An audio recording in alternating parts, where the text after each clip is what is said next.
자, 오늘 말씀의 주제는 누가 늦은 비 성령을 받을 것인가. 많은 분들이 이 주제를 기다렸어요.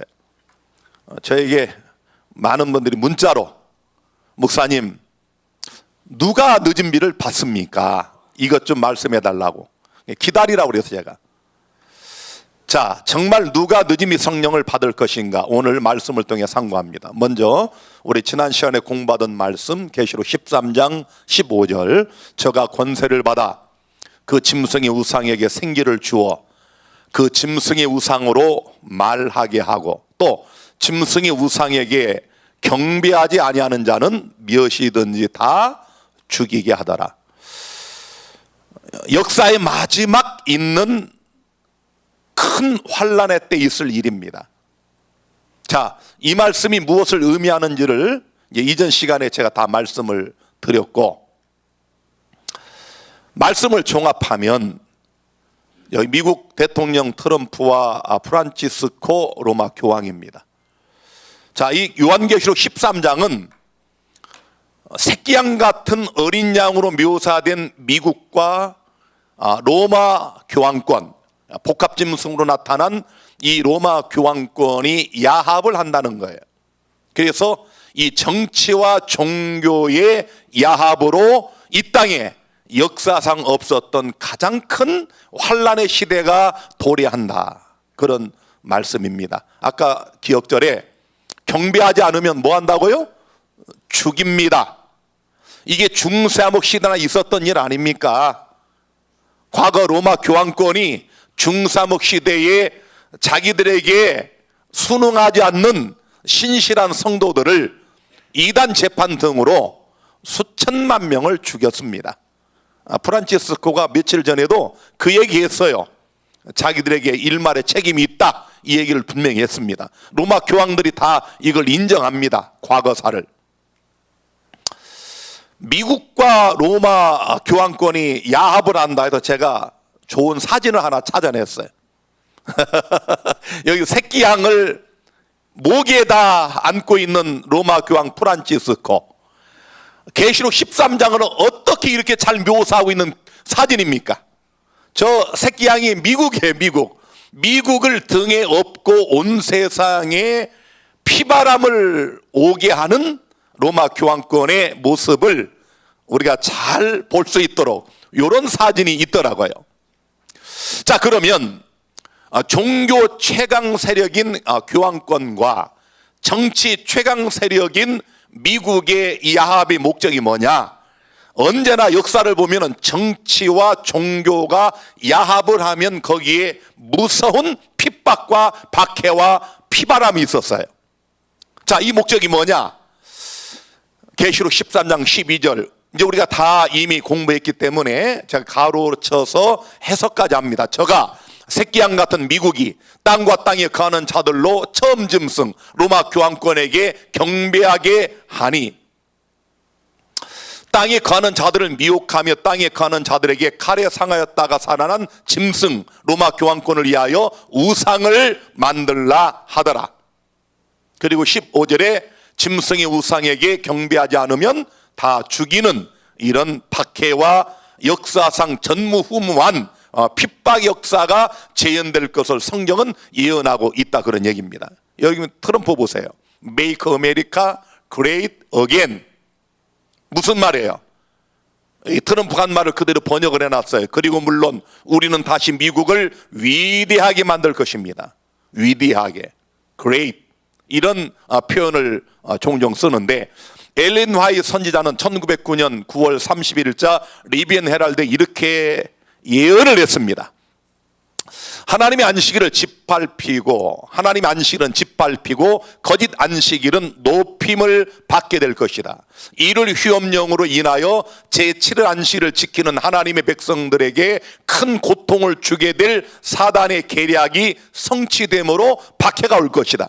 그러니까 우리가 화이트 여사가 이런 예언을 한 것은 밑도 끝도 없이 쓴 게 아니고 요한계시록 13장을 근거로 이런 예언을 했다. 그리고 그 예언이 얼마나 정확하게 지금 성취되고 있는가를 우리가 두 눈으로 보고 있잖아요. 또 화에서는 이렇게 말합니다. 주님께서는 은혜의 시기가 끝나기 전에 짐승의 우상이 형성될 것을 나에게 분명히 보여주셨다. 예언입니다. 예언. 하나님이 보여주신 거예요. 요한계시를 통해 예언한 것입니다. 이것은 하나님의 백성들에게 큰 시험이 될 것인 바, 이것으로 말미암아 그들의 영원한 운명이 결정될 것이다. 제가 말씀드렸죠. 우리 재림교인들의 운명은 여기서 끝납니다. 이를 시험령이 선포가 될 때 우리 재림교인들은 정확하게 두 부류로 갈라집니다. 늦음이 성령을 받고 하나님의 인침을 받은 사람들과 그 다음에 그렇지 않은 이런 가라지, 이런 부류들로 갈라집니다. 여러분, 놀라운 것은 프란치스코 교황 행복 10계명을 좀 보세요. 교황이 제시한 10가지 행복 10가지 계명인데, 첫째, 내 방식의 삶을 살되 타인도 자신의 삶을 살게 두자. 좋은 말만 골라서 해. 마음을 타인에게 열자. 얼마나 좋은 얘기예요. 조용히 전진하자. 삶의 여유를 찾자. 밥 먹을 때 TV를 끄자. 좀 대화를 하자, 그 말이야. 대화. 그 다음 5번째가 뭡니까? 일요일은 가족과 함께 쉬자. 참 얼마나 좋은 얘기야. 세상 사람들이 볼 때는 굉장히 좋은 얘기입니다. 일요일에 쉬자. 아니, 이거 반대할 사람이 있어요? 내일 일요일 날 우리 가족끼리 쉬자. 내가 반대할 사람 손들어봐 지금. 에? 없잖아. 뭐 그 외에 다 좋은 말만 하는데, 놀라운 것은 2012년 가톨릭 세계 7차 가정대회 교리 문답서 중에서 프란치스코는 이렇게 말합니다. 일하는 것뿐만 아니라 일에서 쉬는 것 또한 헌법적 기본권이다. 헌법을 얘기합니다. 무슨 말인지 아시겠죠? 일요일 시험령은 그냥 내리는 게 아니에요. 미국이라는 세계 최고의 최강 국가를 통하여 온 세계에 일요일을 법제화시켜서 강제적으로 지키게 하는, 바로 그게 일요일 시험령이거든요. 그런데 지금 어떻게 암암내 이들이 준비하고 있는가를 보세요. 그 밑에 보세요. 번역해 놓은 거.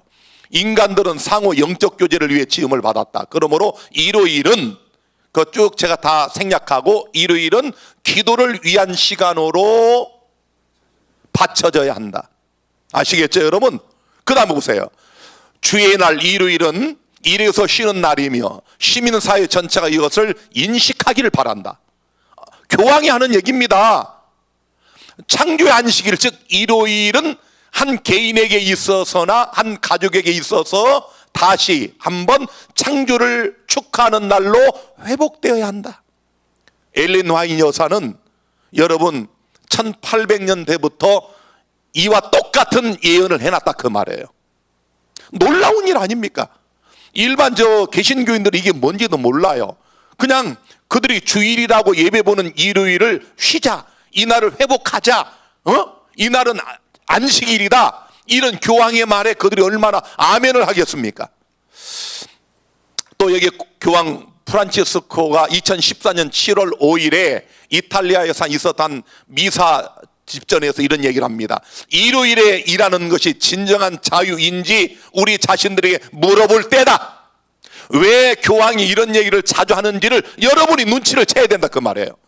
세상 사람들은 전혀 모릅니다. 계시록 13장을 정확하게 꿰뚫고 있고 이걸 해석하는 우리 재림교회만이 이 교황의 말을 알아듣는 거예요. 자, 그래서 예수님은 마태복음 24장 15절에 그러므로 너희가 선지자 다니엘에 말한 바 멸망에 가증한 것이 거룩한 곳에 선 것을 보거든 읽는 자는 깨달을진저라고 말씀하셨잖아요.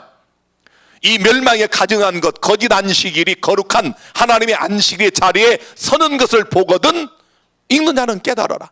그리고 너희의 그때부터 환란이 있겠다고 말씀하시면서 너희의 도망하는 일이 겨울에나 안식일이 되지 않도록 기도하라. 이는 그때 큰 환란이 있겠습니다. 창세로부터 지금까지 이런 환란이 없었고 후에도 없으리라. 이해가 되시죠? 여러분, 전무후무한 역사의 마지막 피바람을 일으키는 박해가 우리 목전에 있다, 그런 얘기입니다. 자, 계시록 15장은 의미심장한 말씀을 합니다. 또 내가 보니 불이 섞인 유리바다 같은 것이 있고 짐승과 그의 우상과 그의 이름의 수를 이기고 벗어난 자들이, 여러분, 로마 교황권이 미국을 통해 가지고 온 세계에 일월 협령을 선포하고 이 짐승의 우상에게 경배하지 않으면 매매를 금지시키고 다 죽이기까지 하는 그때에도 짐승과 그의 우상과 그 이름의 수를 이기고 벗어난 자들이 있다 그 말이에요.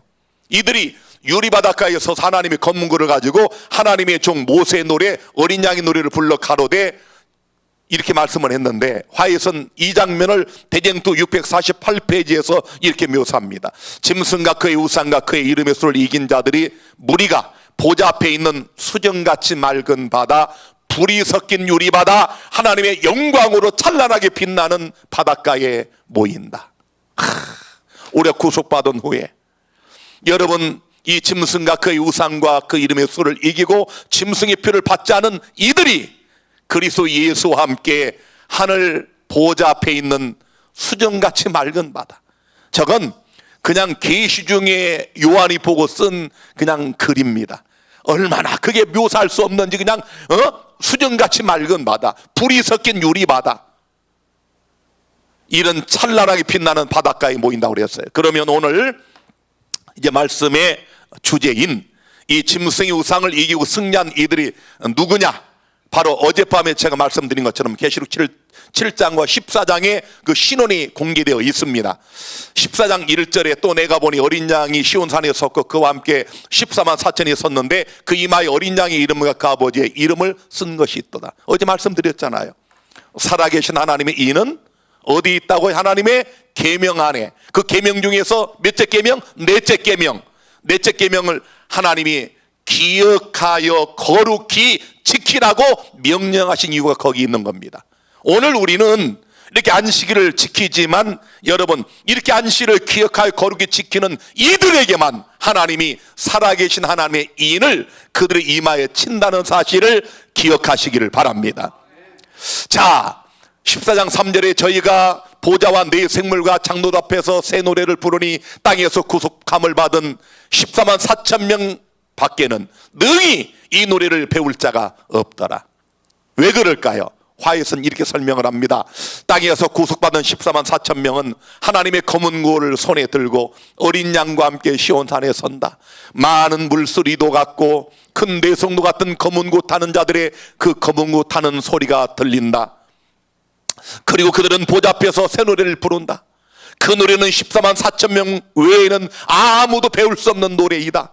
그것은 모세와 어린 양의 노래, 곧 구원의 노래이다. 그 노래는 14만 4천 명 외에 아무도 부를 수 없는 노래이다. 왜냐하면 역사의 마지막 때 전무후무한 큰 환난, 개국이 이랬던 환난, 유사일이 없었던 환난을 견디어내고 짐승의 표를 받지 않은 살아계신 하나님의 인을 받은 그들이기 때문에 그들만의 경험의 노래다, 그런 얘기다.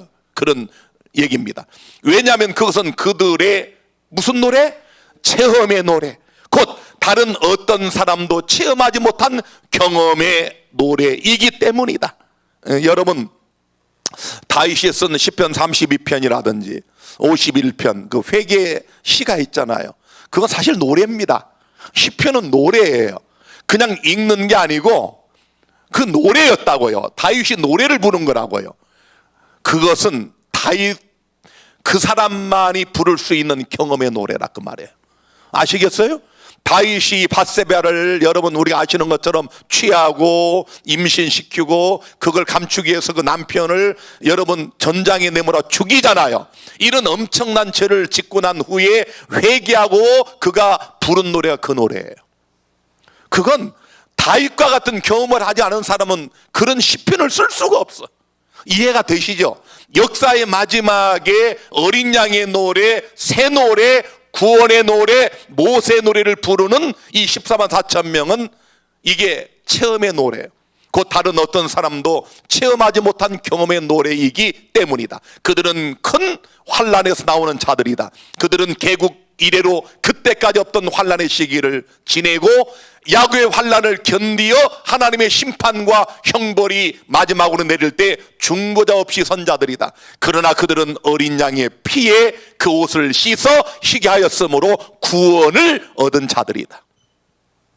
놀라운 사실은 이들이 범죄하지 않고 죄를 짓지 않고 이런 자들이 아니고요, 우리가 똑같은 사람들, 우리들이란 말이에요. 연약하고 쓰러지고 넘어졌지만 어린 양의 피에 그 죄의 옷을 씻어서 희게 한 이런 자들이 역사의 마지막, 여러분, 최후의 대쟁투에서 짐승의 표를 받지 않고 짐승과 그의 우상을 이기고 승리한 14만 4천 명이라는 사실을 기억하시게 되기를 바랍니다.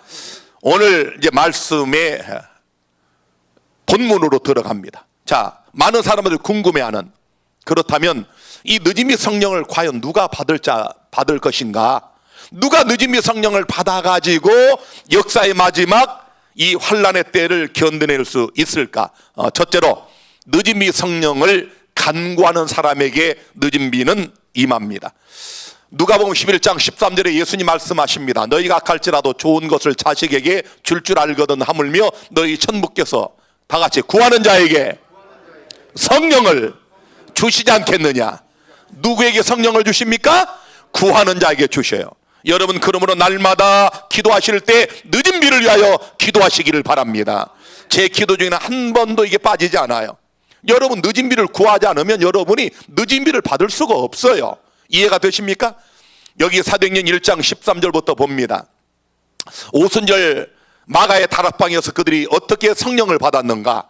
들어가 저희 유하는 다락에 올라가니 베드로, 요한, 야고보, 안드레와 빌립, 도마와 바돌로메, 마테와 및 알파오의 아들 야고보, 셀루신 시몬, 야고보의 아들 유다가 다 거기 있어 여자들과 예수의 모친 마리아와 예수의 아우로 더불어 마음을 같이하여 전혀 기도에 힘쓰니라. 모인 무리의 수가 한 120명이나 되더라. 120명 모였어. 여러분, 예수님의 부활한 몸을 500명도 동시에 봤는데 여기 모인 사람은 120명밖에 안 됩니다. 소수만 받는 거예요. 이들이 모여서 전혀 기도에 힘썼다. 늦음이 성령은 구하는 자에게 하나님이 주십니다. 기도하지 않는 자들에게 성령은 임하지 않습니다. 화이선 교회정원 5권 161페이지에 이렇게 말씀했어요. 우리는 제자들이 오순절 날에 성령의 강림을 위하여 기도했던 것처럼 열렬하게 기도해야 한다. 다 같이 열렬하게. 그 북한 방송 보면은 그 북한 군인들이고 백성들이고 우리나라에서는 상상할 수 없는 열렬한 거 하나 있어. 뭡니까? 박수. 그 사람들 그냥 박수 치는 거 보세요. 이 세상에서 박수를 제일 잘 치는 민족은 북한이요. 응? 장성택 여러분 건성박수 쳤다고 죽인 거 아니에요. 김정은 나타나다 열렬하게 안 치고 건성박수 쳤다고 처형했잖아요. 여러분, 건성박수. 거기서 나온 단어입니다. 열렬한 박수. 그런데 우리는 그런 박수가 아니고 우리는 열렬하게 뭐 해야 한다? 기도해야 한다. 여러분, 늦음이 성령을 위하여 열렬하게 기도하시기를 바랍니다. 기도하는 자들, 구하는 자들에게 주셔요. 화이선 이렇게 말씀합니다. 1891년에 우리는 늦은비에 대하여 걱정할 필요가 없다. 우리가 해야 할 일은 다만 그릇을 깨끗하게 해서 들고 하늘의 비를 받을 준비를 하면서 다음과 같이 기도하는 것이다. 늦은 비가 나의 그릇에 내리게 하소서. 시작. 셋째 천사와 연합하는 영광스러운 천사의 빛이 내 위에 비치게 하소서. 저에게 사업의 이익을 맡겨주시며 선포하게 하소서. 저로 예수 그리스도와 동역하는 자가 되게 하소서. 이렇게 기도하라 그 말이에요. 그대에게 말하노니 그와 같이 하나님께 구할 때 그분께서는 언제나 그대를 적합한 사람이 되게 하시며 그대에게 은혜를 주신다. 우리 모두 늦은 비를 구하는 백성들이 되기를 간절히 바랍니다. 두 번째로는 죄를 회개하고 마음의 그릇을 깨끗하게 한 영혼들에게 하나님은 늦은 비를 부어 주십니다. 사도행전 2장 38절에 베드로는 설교합니다. 베드로가 가로되 너희가 각각 회개하여 각각 예수 그리스도의 이름으로 침례를 받고 죄 사함을 얻어라. 그리하면 성령을 선물로 받으리니. 여러분, 초대교회 당시에 회개한 영혼들에게 성령이 임했습니다. 사도 바울도 그 중에 한 사람이었죠. 예수 믿는 사람 잡아 죽이는 그 일을 하다가 그가 다메섹 노상에서 예수님 만나고 회개한 후에 성령을 받게 되는데, 그 성령을 받은 결과가 어떠했습니까? 사도행전 19장 11절로부터 보면 하나님이 바울의 손으로 희한한 능을 행하게 하시니 심지어 사람들이 바울의 몸에서 손수건이나 앞치마를 가져다가 병든 사람에게 얹으면 그 병이 떠나고 악귀도 나가더라. 이런 역사가 우리에게 일어난단 말이에요. 박진아 목사의 그런 일이 앞으로 있을 것입니다. 안 믿어지시죠? 저는 그걸 위해 기도하는 사람이에요. 늦은 비는 이른 비보다 더 영광스럽다고 약속을 하셨거든요. 아니 여러분, 여기 바울 보세요. 성령을 받으니까 바울의 몸에서 그냥 손수건 이거 가져다가 이게 던져도 사람들이 그냥 낫는 거야. 이런 역사가 우리에게 분명히 나타납니다.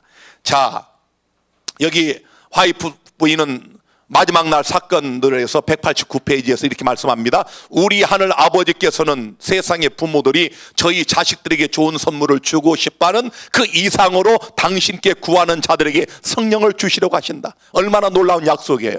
그러나 하나님께서 우리에게 당신의 축복을 허락하시는 약속에 대한 조건들을 성취시키는 것은 우리가 해야 할 일이며, 그 조건들이란 죄에 대한 자복, 겸비, 회개 및 열렬한 기도이다. 사랑하는 여러분, 늦은 비를 기다리는 명구함께 성도 여러분, 우리 모든 죄들을 날마다 하나님께 자복하고 우리의 심령의 그릇을 깨끗하게 준비하시게 되기를 바랍니다. 이런 자들에게만 성령을 물붓듯 부어주신다고 말씀하고 있습니다. 세 번째로, 서로 사랑하며 용서하고 하나가 될 때 늦은 비를 주십니다. 이거 아주 중요한 얘기죠. 요한복음 13장 34절에 새 계명을 너희에게 주노니 서로 사랑하라. 내가 너희를 사랑한 것 같이 너희도 서로 사랑하라. 다 같이 서로 사랑하라. 다시 한번 서로 사랑하라. 내가 너희를 사랑한 것 같이. 정말 사람들이 착각하는 게 하나 있어요. 사람 미워하고 증오하고 경멸하고 용서하지 않는 사람들의 그 말을 들어보면 항상 자기는 하나님을 사랑한대. 그런데 누구를 가리키는 거야 항상. 우리가 다른 사람을 가리키며 욕하고 경멸하고 저주하고 원한을 품을 때 여기 세 손가락은 나를 가리킨다는 것 아시죠?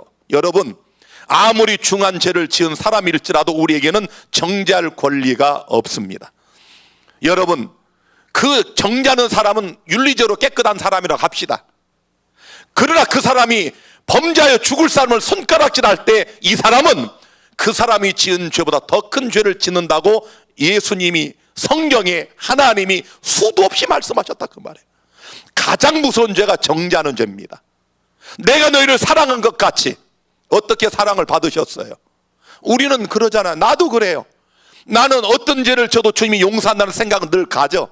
근데 나에게 잘못한 사람에게는 까다로운 조건을 제시하고 우리가 내 기준을 그 사람에게, 여러분, 내 기준을 내세우면서 용서할지를 우리가 생각한다 그 말이에요. 우리가 얼마나 자주 그런 죄를 짓습니까? 예수님 말씀 보세요. 내가 너희를 사랑한 것 같이, 내가 너희를 용서한 것 같이, 그런 얘기예요. 주기도문에도 우리가 우리에게 죄의 지은 죄를 사하여 준 것 같이 우리 죄를 사하여 주옵시고.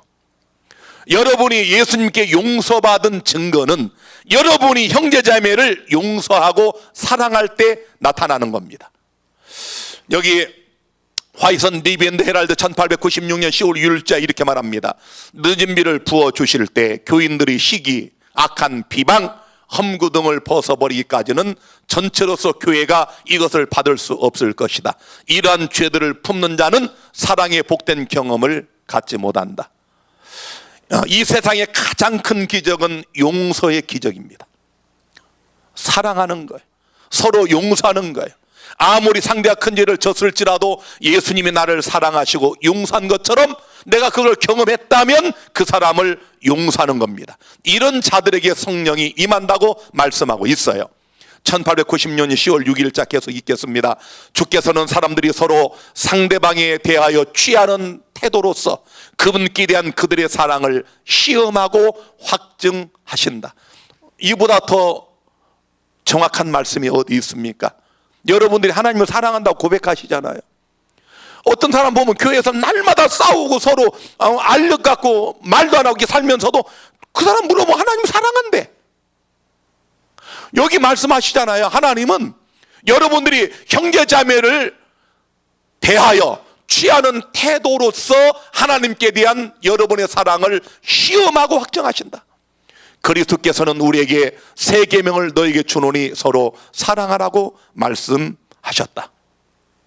이 계명을 순종하게 될 때 시기, 악한 비방, 악한 생각을 품지 않게 될 것이며 그것들이 그들의 성품 형성에 전혀 관여하지 않게 될 것이다.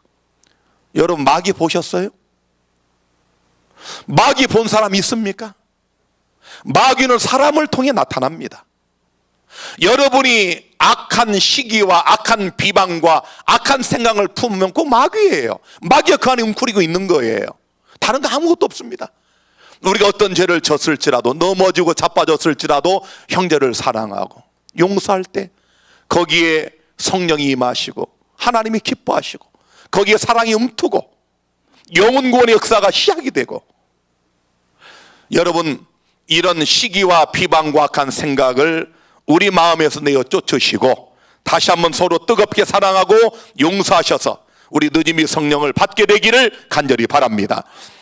여기 마지막 날 사건들 190페이지에 일꾼들이 저희 영혼 속에 내재하시는 그리스도를 모실 때 모든 이기심이 죽고 경쟁의식이 사라지며 으뜸이 되기 위하여 다투지 않고 일치 단결의 정신을 앞세울 때 또한 저들 스스로 성결케 하여 서로 사랑하는 정신을 보게 되고 느끼게 될 그때에 하나님의 약속은 추호도 틀림없이 성취되어 성령의 은혜의 소나기가 분명히 내리게 될 것이다.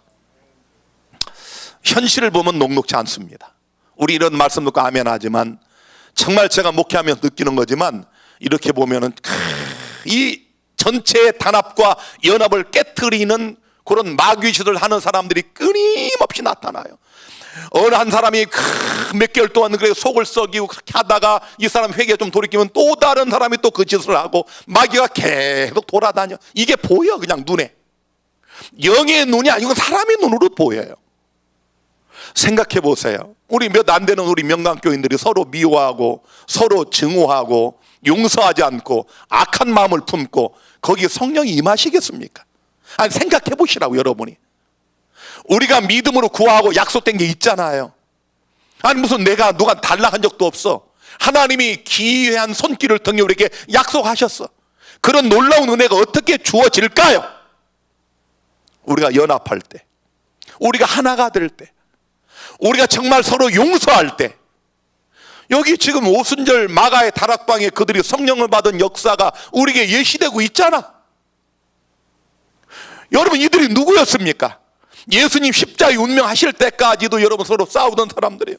앞다투어 서로 교만하고 서로 내가 최고다, 내가 1등이다, 여기 하나님의 나라 임하면 내가 영의정이다, 내가 자위정이다, 우위정이다, 이렇게 싸우던 사람들 아닙니까? 그들이 예수님 승천 후에 하나가 되고 연합하여 회개하고 마음을 뜨겁게 하나로 모으고 용서하고 사랑했을 때 하나님께서 그들에게 이른비 성령을 부어주셨던 것처럼 역사의 마지막 우리들에게도 우리가 그렇게 서로 사랑하고 용서할 때 하나님의 뜻을 이루시고 늦음이 성령을 부어주시겠다고 약속했다, 그 말이에요. 마지막 네 번째입니다. 일하는 자들에게 하나님은 늦은 비를 부어주십니다. 자, 일하는 자들에게 늦은 비를 주신다. 시작. 악하고 게으른 종은 늦은 비를 받을 수가 없어요.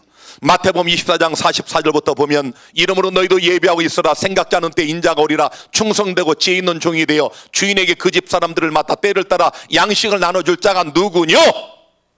이거예요. 예수님 오실 때까지 부지런히 열심히 여러분 때를 따라 양식을 나눠주는 사람, 충성된 종, 이런 사람들에게 늦은 비를 주십니다. 이에 임금이 대답하여 가라사대 내가 진실로 너희에게 이르노니 이 지극히 작은 자 하나에게 하지 아니한 것이 곧 내게 하지 아니한 것이니라 하시리니 저희는 영벌에 의인들은 영생에 들어가리라. 이 무슨 말씀인지 잘 아시죠? 마태복음 25장 마지막 비유입니다. 여러분, 누가 영벌에 들어가요? 누가 영생에 들어갑니까?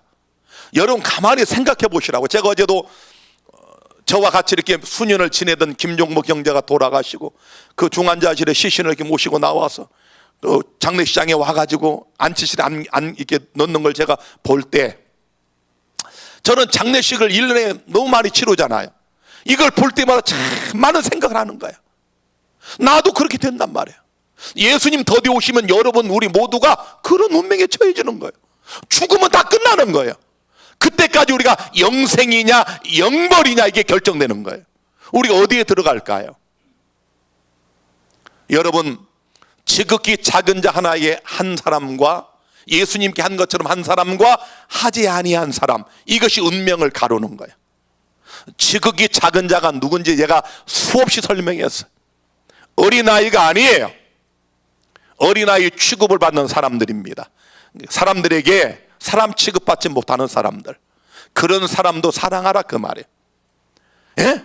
사람들이 그냥 이게 무시하는 사람, 인간 같지 않은 사람, 소외된 사람, 헐벗은 사람, 가난한 사람, 옥에 있는 사람, 이런 사람들에게 예수님께 하듯 한 사람, 이 사람의 그것을 주님은 귀하게 여기셔서 영원한 생명에 들어가도록 해주시겠다. 얼마나 놀라운 약속입니까? 그래서 여러분, 우리 명광교인들처럼 이런 좋은 기회를 날마다 갖는 사람들 별로 없습니다. 여러분이 뭐 전도지 가지고 나가는 일 없잖아요. 요즘은 전도지가 안 통해요. 지금은 전도지 가지고 문 두들기는 시대가 아니라고요. 지금 유튜브로 생중계되는 예배에 우리 분이엘 복지타운 요양원의 많은 어르신들이 TV 앞에 예배를 드리고 있잖아요. 이것뿐입니까? 미국에서도 드려요. 여러분, 뉴질랜드에서도 드려요.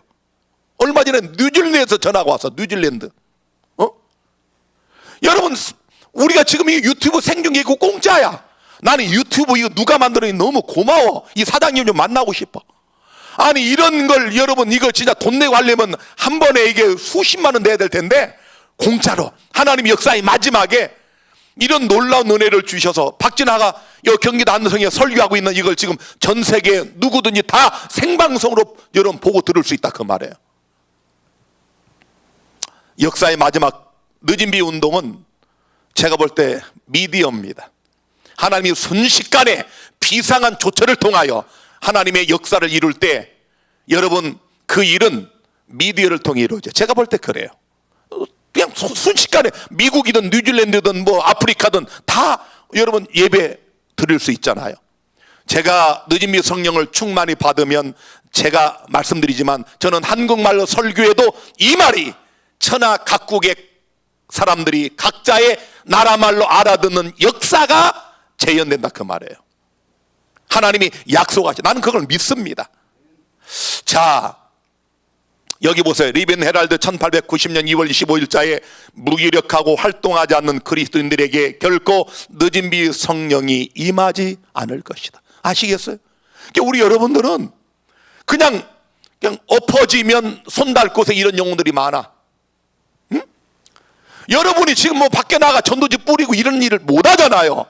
우리 분이엘 요양원에 얼마나 많은 영혼들이 있습니까? 가족 없는 분들 많잖아요.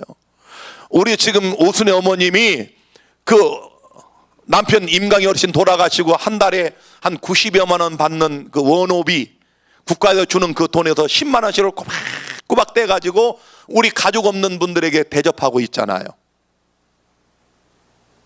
10분의 1도 넘어. 어머님이 그 말씀 하시는 거예요. 이번에 우리 놀러 가라고 100만 원 또 내놓으셨잖아. 작년에 이어서. 여러분, 그분이 저한테 늘 그래요.